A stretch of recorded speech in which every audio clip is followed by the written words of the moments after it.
Imagine a world where the streets of Harlem pulsed with danger and opportunity, where a young boy's choices could lead him to become either a victim or a kingpin.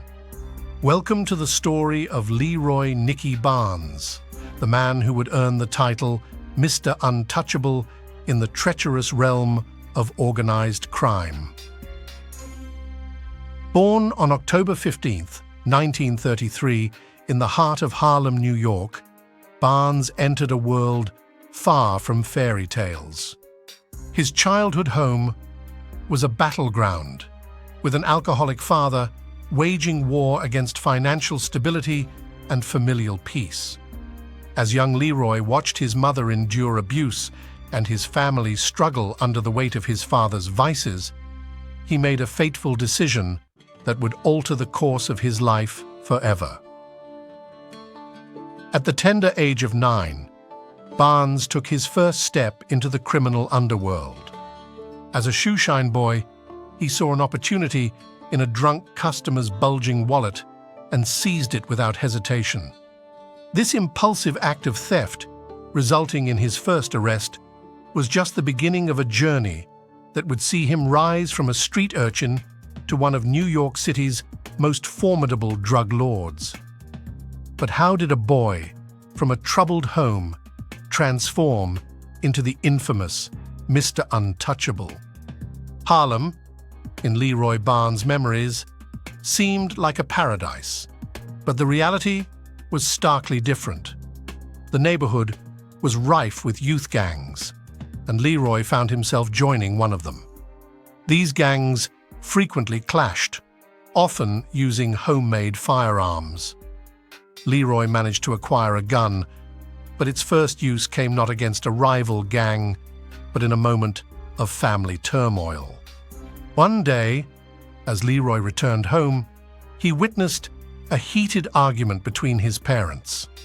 The confrontation escalated, and his father, in a drunken rage, swung at Leroy's mother. Leroy, unable to stand by, shouted at his father to stop. In response, his father threatened him, pushing Leroy to fire the gun. Fortunately, the weak powder charge meant that no one was seriously harmed. Leroy's father only received a scratch on his jacket, and Leroy retained all his fingers. This incident prompted Leroy to leave home, seeking vengeance against his father. With the help of his gang friends, they tracked down where his father worked. Initially planning to kill him, the group settled on issuing threats instead. Shortly after, Leroy's father left the family. However, this departure did not deter Leroy from his chosen path of crime. Emboldened by the taste of cocaine, Leroy and a friend decided to rob a drug dealer. They scouted the dealer's house, noting the minimal security. The next day, armed and ready, they broke in and demanded money. In their haste, they forgot to close the door, attracting a crowd of neighbors. While Leroy's friend escaped through the hallway, Leroy had to jump out of a window, narrowly avoiding capture by 3 policemen below. Leroy's reputation on the streets grew not from criminal exploits, but from his stylish appearance. Unlike his friends who spent money on drugs, Leroy invested in expensive clothing. His fashion sense caught the attention of a local drug dealer known as Fat Herbie. Impressed by Leroy's style and personal qualities, Herbie employed him as a courier. Over time, Leroy took on more significant responsibilities, including handling large sums of heroin. With steady income and access to drugs, Leroy's addiction deepened. To sustain his habit, he resorted to breaking into cars, searching for valuables to sell. During one such break-in, Leroy was arrested and sentenced to 3.5 years in prison. He served only 1.5 years before being released on parole. Prison helped him kick his addiction, and upon release, Leroy vowed never to use drugs again. For focusing solely on selling them. Leroy distanced himself from Fat Herbie, forming his own gang. They amassed money through robberies, targeting houses, and demanding valuables. Leroy's ruthlessness was evident when he forced an elderly woman to strip, seeing value even in worn clothes. The gang eventually secured enough funds to buy a car and establish a steady supply of high-quality heroin. Leroy's business expanded rapidly. He marked his heroin bags with black duct tape, ensuring high quality that attracted addicts from all over Harlem. Leroy no longer sold drugs directly, but employed dealers and even a bodyguard, signaling his high status. Despite his success, Leroy's downfall began when his wife inadvertently exposed his operations to a police informant. This led to his arrest and a 5-year prison sentence. In prison, Leroy encountered Matthew Madonna, a mafioso who introduced him to the logistics of large-scale heroin distribution. Their partnership flourished, and upon release, Leroy received substantial support from Madonna's network. This collaboration enabled Leroy to establish a sophisticated drug operation in Harlem, modeled after the Italian crime families. Leroy's organization, known as the Council, was a tightly knit group that dominated the heroin trade in New York City. Their operations were meticulously planned, ensuring high profits and minimal risk. Despite his eventual legal troubles, Leroy Barnes's criminal career left a significant mark on the history of organized crime in America. Leroy Nicky Barnes, seeking a more thrilling high, often mixed heroin with cocaine. However, the money he earned from his association with Fat Herbie soon fell short of funding his addiction. Desperate, Barnes resorted to breaking into parked cars, hoping to find valuables to sell for drug money.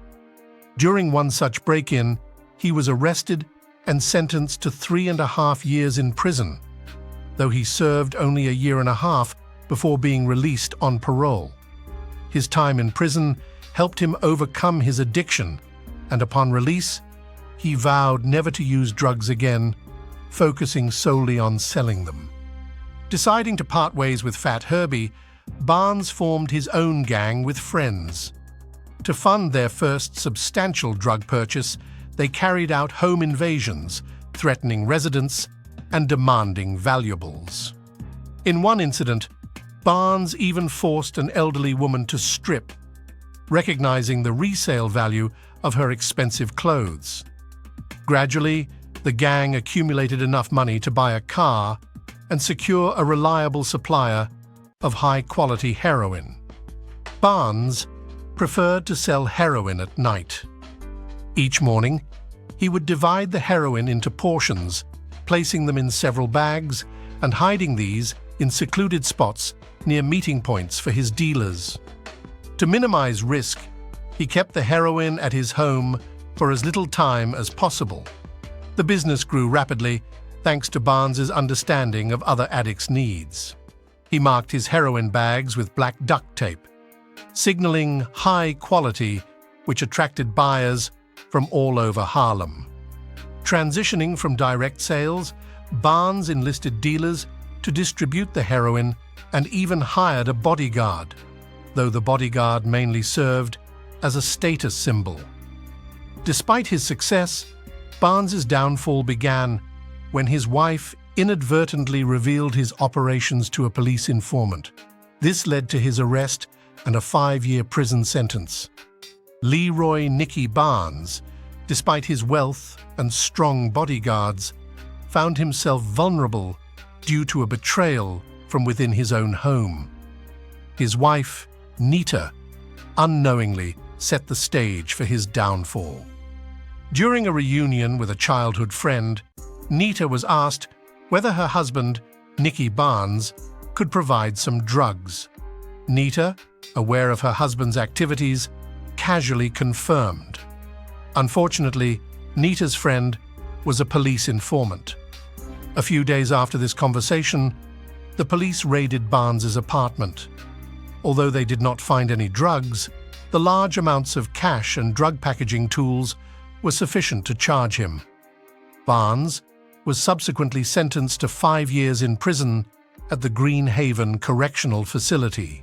While serving his sentence, Barnes met Matthew Madonna, a significant figure in the Lucchesi crime family. Madonna was deeply involved in heroin trafficking through a network known as the French Connection, which transported heroin from various parts of the world into the United States. Their relationship marked a turning point in Barnes's life. The French Connection originated in the French port city of Marseille, where the Genie brothers, prominent criminals, established the network. After World War II, the American intelligence services, including the CIA, sought the Genie brothers' help to combat local communists who were disrupting the export of American goods to France. In return for their assistance, the CIA provided the Genie brothers with resources, which they later used to facilitate the heroin trade into the United States. Barnes and Madonna bonded over their shared experiences and ambitions. Madonna's expertise in large-scale heroin distribution provided Barnes with invaluable insights. This alliance would eventually enable Barnes to establish a sophisticated drug operation upon his release, significantly impacting the heroin trade in New York City. During the 1950s, the CIA was determined to maintain the flow of shipments to Europe, even if it meant collaborating with local gangsters. They allied with the Genie brothers, notorious criminals who were given all the resources needed to combat striking workers disrupting the port of Marseille. This partnership quickly restored order. The situation repeated itself during the Indochina War, with striking workers once again threatening supply lines. The CIA turned to the Genie brothers, paying $2 million and providing several crates of weapons to secure the port. With the port under their control, the Genie brothers began importing opium from Indochina, processing it into heroin and exporting it to the United States. Meanwhile, Matthew Madonna, a significant figure in the Lucchesi crime family, found himself in prison on a murder charge, where he met Leroy "Nicky" Barnes. Despite their different backgrounds, Barnes and Madonna bonded over their shared interest in the heroin trade. Barnes admired the strong family bonds among the Italians, contrasting with his own experience of isolation. Madonna saw potential in Barnes, hoping to expand his heroin distribution into Harlem through Leroy. Shortly before Barnes's release, Madonna offered him a deal: cooperation in the heroin trade. Barnes accepted, and upon his release, he received half a kilogram of heroin and $2,000 from Madonna's brother, Frank. This initial support allowed Barnes to buy a car, rent a stash house, and set up his own drug operation. Barnes's early days were not without conflict. He had a run-in with another dealer, Steve Austin, who tried to sell drugs on Barnes's turf. Unlike Barnes, Frank Madonna advised against violence, suggesting that quality would attract customers regardless of territory. Heeding this advice, Barnes moved his operations to a new neighborhood, focusing on maintaining high-quality heroin. Frank Madonna emphasized the importance of safety and discretion, advising Barnes to delegate tasks and avoid direct involvement with the drugs. Barnes implemented strict rules, including prohibiting any business-related discussions over the phone, a precaution that proved wise when the police began tapping the phones of his associates. Despite these measures, Barnes was arrested at a friend's apartment, leading to the discovery of $500,000 worth of heroin. Charged with drug possession, Barnes was sentenced to 15 years in Green Haven prison. In prison, Barnes connected with local African Americans and converted to Islam, distancing himself from Madonna and his former lifestyle. Barnes also befriended Joe Gallo, an Italian prisoner who had distanced himself from other Italians. Their conversations often revolved around literature and philosophy, with Gallo introducing Barnes to influential works that shaped his thinking. Some speculate that Gallo played a role in Barnes's early release by helping him find procedural violations in his case. Upon his release, Barnes aimed to establish an organization modeled after Italian crime families, uniting disparate gangs under a single, disciplined entity.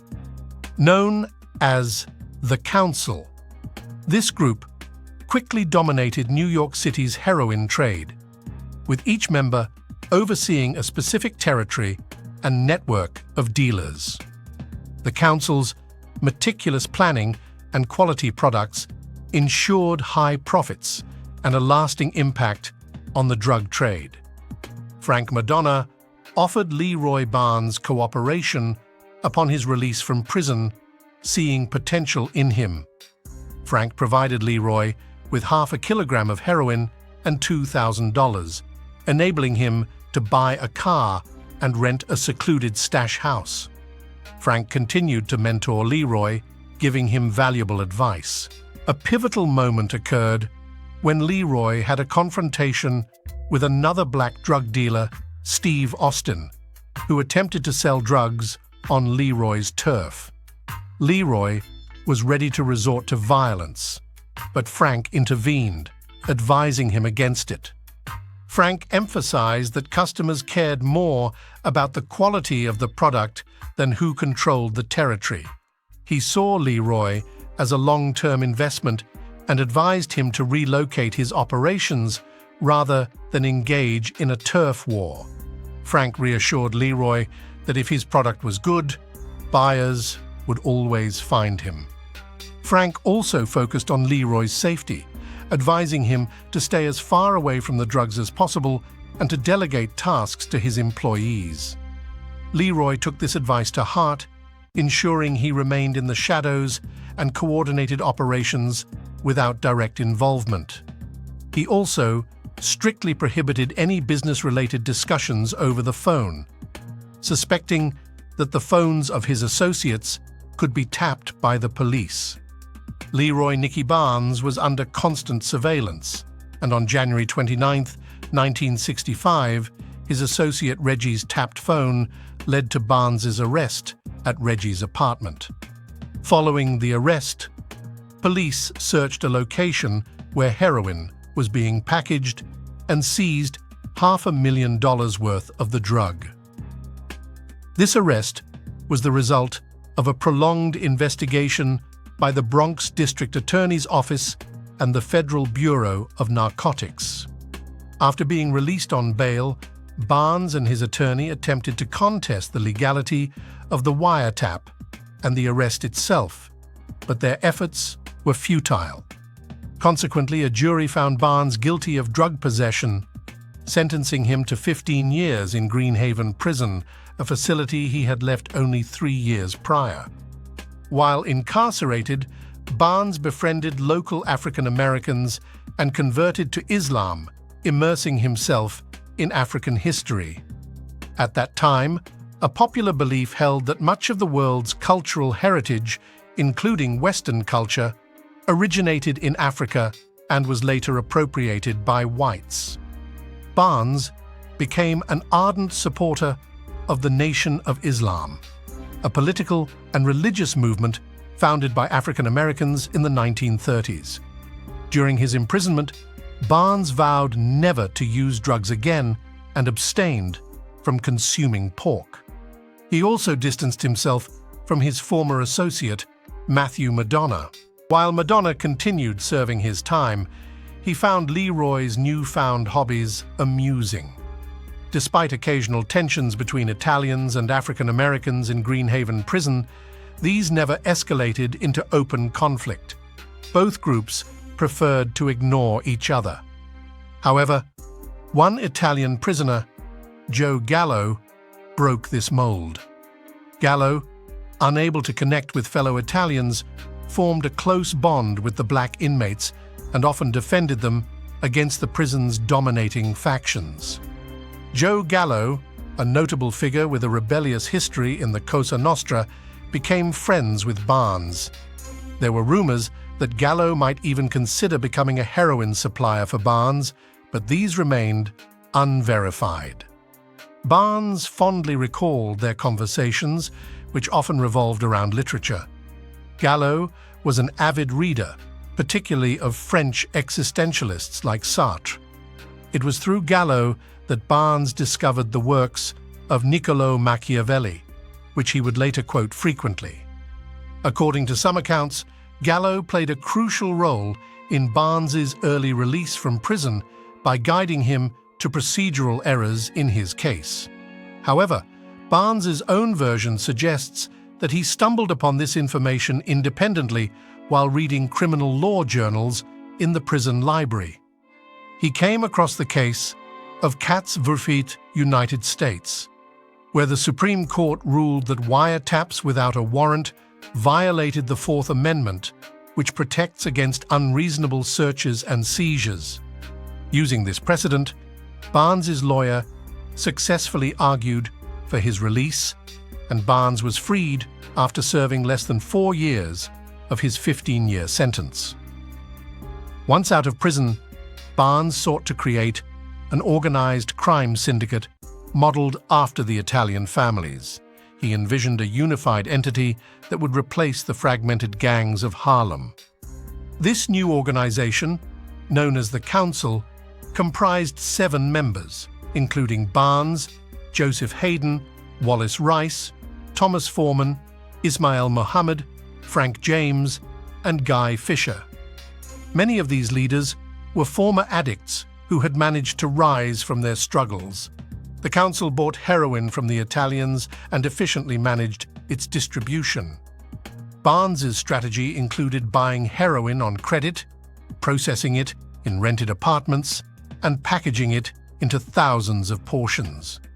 His operation was highly organized, and his understanding of the addict market helped him maintain high quality, attracting a wide clientele.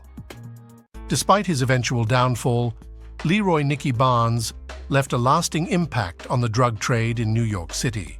Barnes's attorneys challenged his indictment, arguing that the FBI's use of listening devices without a warrant violated the Fourth Amendment, which protects against unreasonable searches and seizures and requires court-issued warrants based on probable cause. Initially, the judge was not convinced, and Barnes was convicted.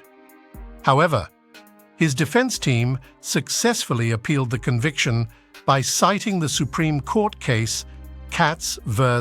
United States. In this case, the ruling established that wiretaps without a warrant in a phone booth infringed on Katz's right to privacy. Barnes's legal team used this precedent during his retrial, convincing the judge that the FBI's actions were unconstitutional. As a result, Barnes was released after serving less than 4 years of his 15-year sentence. Upon his release, Barnes aimed to establish a new, highly organized crime syndicate inspired by the Italian crime families. Rumors suggested that conversations with Joe Gallo, a fellow inmate, influenced Barnes's decision to create this new organization. Barnes envisioned a unified, disciplined entity replacing the fragmented gangs of Harlem. He established the Council, a leadership group consisting of 7 members, including Joseph Hayden, Wallace Rice, Thomas Foreman, Ismail Mohammed, Frank James, and Guy Fisher. Notably, many of these leaders were former addicts who had overcome their struggles. The council continued to source heroin from Italian suppliers, with Madonna's associates leaving cars filled with heroin in Manhattan parking lots. Barnes and his team would later exchange the heroin for cash, ensuring a steady supply for their operations. Barnes's understanding of the addict market and his commitment to high-quality products helped the council dominate New York City's heroin trade. At the outset, Leroy Nicky Barnes procured heroin worth approximately $2.5 million, initially securing the drugs on credit with a month to repay. The heroin was transported to one of his rented apartments, where hired women meticulously packaged it into 141,000 portions over 2 days. An additional 24 hours were spent thoroughly cleaning the apartment. Barnes spared no expense, paying each packer $115,000 for their labor. One portion of heroin, known as a New York quarter and roughly equivalent to a large tablespoon, sold for about $70, yielding a total revenue of approximately $10 million. Barnes's heroin was particularly popular among smaller street vendors due to its high quality. Dealers would break down a quarter portion into smaller doses and dilute it. Yet even this diluted product sold quickly. The entire city was divided among council members. Guy Fisher controlled the South Bronx, Ismail Muhammad, Frank James, and Wallace Rice oversaw the East Side, and Barnes, along with Joseph Hayden, managed Harlem. Each council member had an alternate who supervised around a dozen mid-level dealers, each of whom managed at least 40 street vendors. In total, thousands of people were involved in Barnes's operation. The council generated enormous profits. In the summer of 1973, Barnes set a record with a batch of 200 kilograms of heroin, netting the council $20 million. Barnes's business soon expanded beyond New York City, attracting dealers from Baltimore, Philadelphia, and Oakland. By 1976, his heroin was even being sold in Canada, making the council an international enterprise. Barnes lived a lavish lifestyle, frequenting the best nightclubs in the city and always dressing in expensive custom-made suits. His wardrobe boasted 300 suits, 50 leather coats, and around 100 pairs of shoes. He also had a penchant for luxury cars, owning a Bentley, a Citroën SM, a Maserati, a Mercedes-Benz 300 SEL, several Cadillacs, and a yellow Volvo. To avoid attracting the attention of tax authorities, Barnes created a network of fictitious companies that ostensibly leased him the cars on a long-term basis. Barnes also engaged in charitable activities. Starting in 1974, he participated in the Harlem Weeks, an initiative aimed at celebrating and supporting the local community. Annual community events were organized to introduce New Yorkers to the culture of black neighborhoods, with Barnes playing an active role. He supported orphans and single mothers, distributed turkeys on Thanksgiving, and gave free gifts to children on Christmas Eve. However, this apparent generosity was underpinned by the harsh reality that Harlem had been transformed into a ghetto, largely due to the influx of heroin. From 1970 to 1974, the number of heroin addicts in the United States doubled, with Harlem being a stark representation of this crisis. Barnes later justified his actions by saying that if he hadn't filled the streets with drugs, someone else, whether Italian or Latino, would have, and none of them would have given anything back to Harlem. During this period, the issue of drug addiction gained national attention. In 1971, President Richard Nixon declared drug addiction as public enemy number one and called for an all-out offensive to combat it. Meanwhile, New York State, under Governor Nelson Rockefeller, introduced some of the toughest anti-drug laws in the country. The sale of 2 ounces of heroin, cocaine, morphine, opium, or marijuana was punishable by 15 to 25 years in prison, and possession of 4 ounces or more carried the same penalty. Despite these stringent measures, the number of drug addicts continued to rise. Barnes found these governmental efforts laughable, believing that the root of the problem lay within the police force itself. He claimed that many of the detectives in the Special Investigations Division were involved in drug trafficking. His assertions were not far from the truth. In 1972, a major scandal erupted when it was discovered that drugs seized during the French Connection investigation in 1962 had gone missing from a police warehouse. This incident underscored the corruption and inefficiency that plagued the efforts to curb drug trafficking in New York City. The bag initially thought to contain drugs was found to have flour and starch instead. The theft of the drugs remains unsolved, with the only suspect, New York City Police Detective Joseph N.Z., later found dead in his car.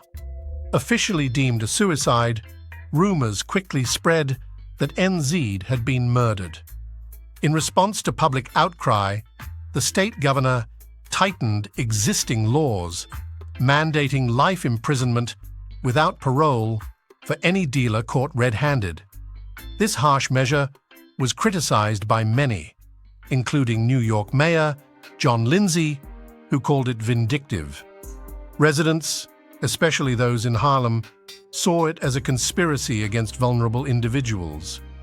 To quell public unrest, authorities needed to capture a high-profile drug trafficker, proving the law targeted major criminals, not just small-time dealers. They enlisted the help of the press.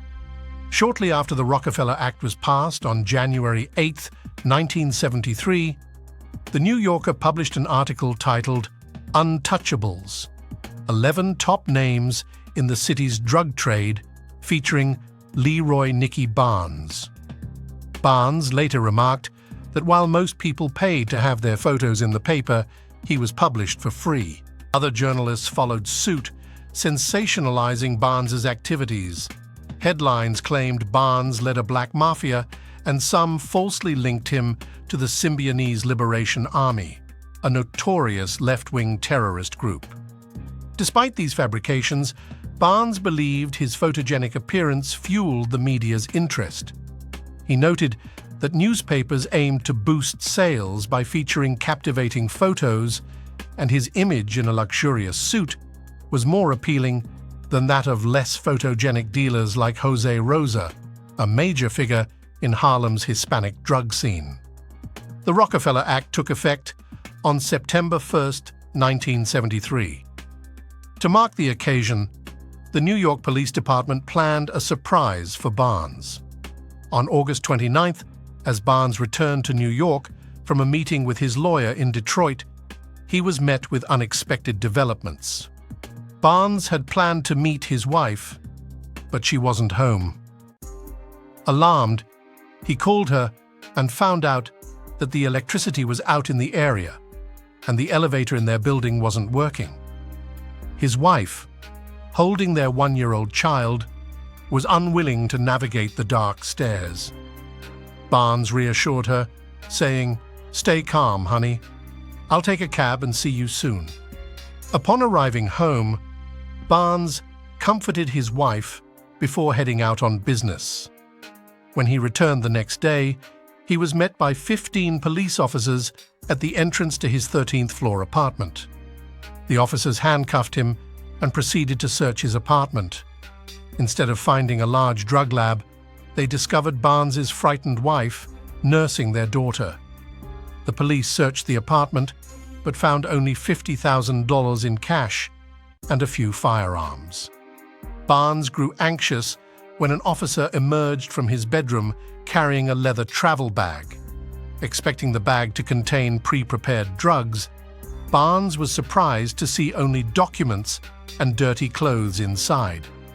The officer's haul was minimal, with the sniffer dogs locating only the butt of a marijuana joint in the bathroom. While Barnes was in Detroit, the police had suspected he might have fled to the Caribbean to evade Rockefeller's law. They had been tapping his home phone and interpreted his reassuring phrase to his wife, "Stay calm, honey. as a possible code. Their suspicions escalated when surveillance reported Barnes exiting a cab with a large leather bag.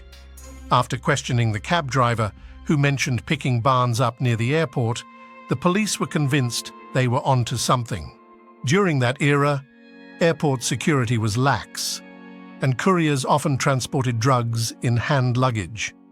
The police imagined the bag filled with heroin from France or Vietnam, and were confident in their assumptions when they saw Barnes heading home. Due to the power outage, Barnes had to navigate the dark stairs, further heightening the police's suspicions. Running up 13 flights of stairs proved to be an impossible task for the police officers, given the non-working elevator and lack of electricity in the building. They concluded that Nicky Barnes had taken the stairs, fearing an ambush at the elevator doors. These observations led the judge to grant the police a search warrant. In his book, Barnes openly mocks the police, viewing the search as a desperate attempt to justify 8 months of fruitless investigation. He believed the officers had spent too much time and money and needed to prove their worth to their superiors.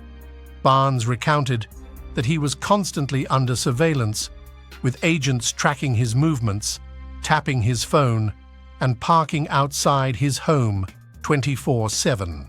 Despite this extensive effort, Barnes claimed it was all in vain. Barnes suspected the search was more a signal to him that times had changed and he could no longer operate as freely. At the time, he was more concerned with money laundering than law enforcement or the Rockefeller drug laws. As he pointed out, driving a Maserati and owning several penthouses while reporting an income of only $330,000 a year was bound to attract IRS attention. Determined not to meet Al Capone's fate, Barnes, with his lawyer's help, found a way to use the tax system to his advantage. Barnes decided to invest his drug money in FHA, Federal Housing Administration projects. The FHA, founded by Franklin Delano Roosevelt, aimed to ensure mortgage loans and provide access to affordable mortgages for low and middle-income people. This investment allowed Barnes to launder his money effectively, making the system work for him rather than against him. For example, in the development of residential apartment complexes, Barnes could launder millions through his organization. Additionally, he benefited from a partial tax abatement during construction. Barnes often fantasized about where to invest his laundered money. In his memoir, he mentioned dreams of building a massive shopping mall in Harlem and creating a nationwide network of automated car washes. Such investments would have transformed him from a notorious drug dealer into a legitimate businessman. Another challenge Barnes faced was managing large amounts of cash. He found a solution through a local church he attended with his wife. The church's director would store the money in the church's endowment fund for a fee of 2%. This arrangement ensured that when bail was needed, there were no questions about the money's origin due to the church's reputable standing. However, this strategy didn't always work. On May 11, 1974, Barnes was arrested on suspicion of murder, and the judge set bail at $100,000. The church director offered the full amount the next day, but the Bronx District Attorney, Mario Merola, rejected it. Merola convinced the judge to hold a hearing to determine how the impoverished parish could afford such a large sum. The director's explanation failed to satisfy the prosecution, especially since the church had only $330 in its account at the time of Barnes's arrest. Consequently, bail was denied. Efforts to secure Barnes's release continued for nearly 2 months until his attorney provided the necessary funds, claiming they were part of Barnes's real estate investments. Although Mr. Untouchable was eventually freed, the media extensively covered the incident, nearly destroying his empire. Journalists didn't just write about Barnes, they turned him into a public figure, making him too recognizable for face-to-face meetings with his associates. This increased visibility significantly complicated his operations. Barnes introduced Guy Fisher to Matthew Madonna, but their relationship was problematic from the start. According to Madonna, Fisher failed to show the proper respect. Additionally, Fisher faced another issue when two of his minor dealers were arrested and had to surrender their profits and remaining drugs. Fisher, feeling insulted, killed both dealers. This action outraged the council, as murder was considered a last resort and had to be a unanimous decision. Fisher ignored these protocols and acted independently, justifying his actions by claiming authority over his subordinates. Fisher's troubles escalated. On September 30th, 1974, he was on his way to meet Madonna to collect keys to a car loaded with heroin, carrying $100,000 in cash. After committing a traffic violation, Fisher was stopped by police. He provided a fake driver's license, prompting the officers to search his vehicle. Upon finding the cash, Fisher attempted to bribe them, leading to his immediate arrest and bribery charges. The money was confiscated, and Barnes had to bail Fisher out and settle with Madonna. When Fisher repaid Barnes, he was $5,000 short, which planted seeds of doubt in Barnes's mind. Fisher aspired to become a legitimate businessman, but had different ambitions than Barnes. While Barnes sought practical ventures, Fisher was captivated by the idea of purchasing the Apollo Theater. This iconic concert hall had played a significant role in African American music history, but had fallen on hard times in the 1970s. Fisher believed that acquiring the theater could revive its former glory. The council sought to legitimize their operations and considered purchasing the Apollo Theater, which was up for auction at a bargain price of $500,000. The theater's status as a historic landmark also promised significant tax benefits. However, in 1976, as they were preparing for this purchase, they faced a major setback. Their primary supplier, Matthew Madonna, was no longer available. This urgent need for a new supplier led them to a Mexican dealer named Benito Cortina. Barnes invested $250,000 in Cortina's first shipment, but he was disappointed with the quality. Unlike Madonna's pristine white heroin from Marseille, the Mexican product was dark brown and of inferior quality. Despite this, Barnes had no other options and reluctantly bought the drugs. His associates then worked diligently to refine the brown heroin into a more marketable white powder. Meanwhile, Guy Fisher, a key member of the council, was on trial and sentenced to a year in prison for attempting to bribe police officers. Barnes's own trial commenced shortly after, 3 years after the initial raid on his apartment. The prosecution used sniffer dogs to argue that drugs had been stored in Barnes's car and apartment. The dogs had reacted to heroin in the courtroom, but Barnes's attorney cleverly demonstrated that they also reacted to a box of aspirin, casting doubt on the reliability of this evidence. Despite winning this round, Barnes's luck was running out. The inferior Mexican heroin did not sell as well as Madonna's high-quality product. Desperate for new suppliers, the council members scoured the streets but were not always cautious. Joseph Hayden claimed to have found a solution through a man named Louis D., who boasted he could procure anything from a tank to a ton of heroin at unbeatable prices. However, Louis was experiencing financial troubles, complicating the situation further. Joseph Hayden had always been known as a somewhat reckless individual, but his latest actions had crossed a line. He had secretly arranged a major heroin purchase without consulting Leroy Nicky Barnes, paying for 2 kilograms of heroin up front. Furious at this betrayal, Barnes decided to confront Hayden. On the night of March 15, 1976, Barnes drove to the meeting, unaware that it was a trap.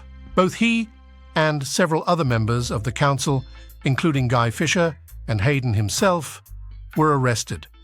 The police seized over $30 million in cash during the operation. The judge set Barnes's bail at $300,000. After securing his release, Barnes quickly began reviewing the case files. He discovered that Louis Diaz, a DEA special agent, had been working undercover for years. Diaz had posed as a mafia associate, moving from family to family and occasionally dealing drugs. This cover allowed him to infiltrate the council through one of Hayden's associates. Eager to prove their worth, Barnes's men had unknowingly divulged critical secrets to Diaz. Amid these legal troubles, Barnes's lawyer received a call from Fred Fetty, the editor-in-chief of the New York Times Magazine. Fetty informed him that an article about Mr. Untouchable was set to be published, and he wanted Barnes to pose for the cover photo. Given the upcoming trial, the lawyer initially declined, not wanting to draw unnecessary attention. However, the magazine's executive editor soon called back, stating that they had a police photo of Barnes from the night of his arrest. If Barnes refused to pose, they would use the police photo instead. Realizing the potential impact on the jury pool, Barnes agreed to the photo shoot. He wanted to present himself in a way that would resonate with a middle-class Manhattan juror. On June 5, 1977, the New York Times Magazine published the issue with Barnes on the cover. He wore a simple, light-colored denim suit and a red, white, and blue tie, standing modestly but confidently in front of the camera. The caption under the photo read simply, "Mr. Untouchable." Nicky Barnes, once considered Harlem's most prominent drug dealer, drew the ire of law enforcement and even the President of the United States. President Jimmy Carter, known for starting his day with the latest press, was struck by Barnes's audacious presence in a magazine cover story. Reportedly, Carter remarked, "If we can't arrest this man, then something is wrong with our justice system." This spurred the U.S. Attorney General to take every possible measure to bring Mr. Untouchable to justice. The efforts culminated in Barnes receiving a life sentence without the possibility of parole. To ensure a fair trial and protect the jury from potential threats, the court implemented the first anonymous jury in U.S. history, comprising 15 individuals whose identities were kept secret.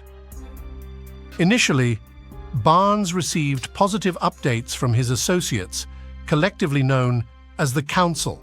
However, over time, troubling news began to filter through. One such piece of news concerned Guy Fisher, a key member of the Council who had abandoned plans to purchase the Apollo Theater due to the deteriorating state of their operations. Barnes's personal life also took a hit. During a visit, his wife informed him that she had seen Guy Fisher at a basketball game with Barnes's mistress, Shemika. Although Barnes had previously noticed Shemika's overly friendly behavior toward Guy, he hadn't given it much thought. The council had strict rules prohibiting relationships between members and each other's partners, with violations punishable by death. Lacking concrete evidence, Barnes couldn't directly accuse Fisher. He decided to confront Shemika, who denied any wrongdoing. This temporarily eased Barnes's concerns. However, 6 months later, he encountered a gang member known as JJ in prison.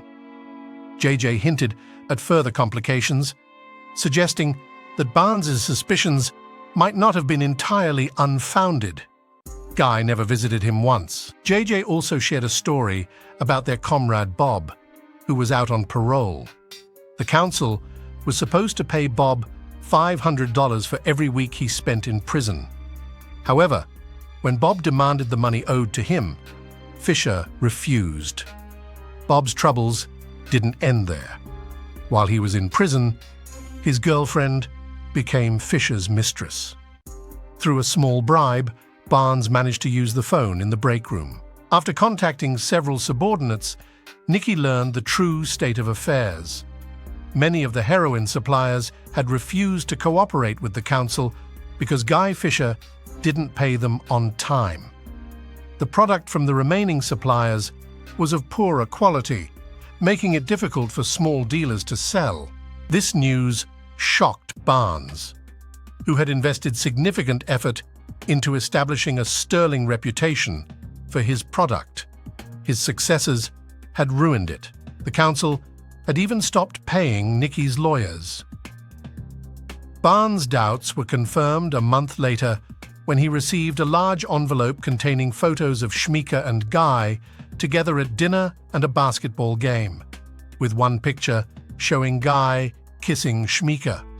The envelope had no sender's name, but inside was a short note from the Drug Enforcement Administration. Barnes initially resisted cooperating with authorities, having received offers to turn in his associates before, which he always firmly refused.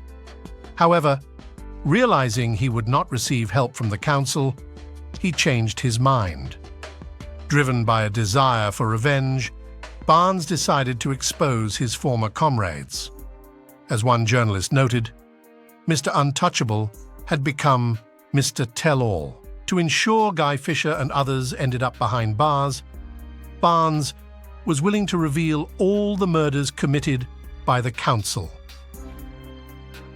On January 4, 1983, Barnes appeared before a grand jury and detailed all the crimes he had committed with the council since 1973. He pleaded guilty to drug trafficking and participating in decision-making processes for 4 murders. On March 10th of that year, Guy Fisher was arrested. In August 1998, Nicky Barnes, then 64 years old, was released from prison, thanks in large part to U.S. Attorney General Rudolph Giuliani, who succeeded in getting Barnes's life sentence overturned. Since then, Barnes had been in the witness protection program, rumored to be living somewhere in the Midwest. On June 18, 2012, Nicky Barnes passed away from cancer. His death remained undisclosed until the summer of 2019. The story of Nicky Barnes is far from instructive. Life seldom gave him a chance to choose a different, non-drug-related path. Mr. Untouchable evokes neither horror nor pity. He was as unique as the Harlem of the 1970s, a place now consigned to history. Thank you for watching. If you enjoyed this dive into the life of Leroy Nicky Barnes, don't forget to subscribe to our channel, like this video, push the bell icon to get notified of new uploads, and share it with your friends. See you next time.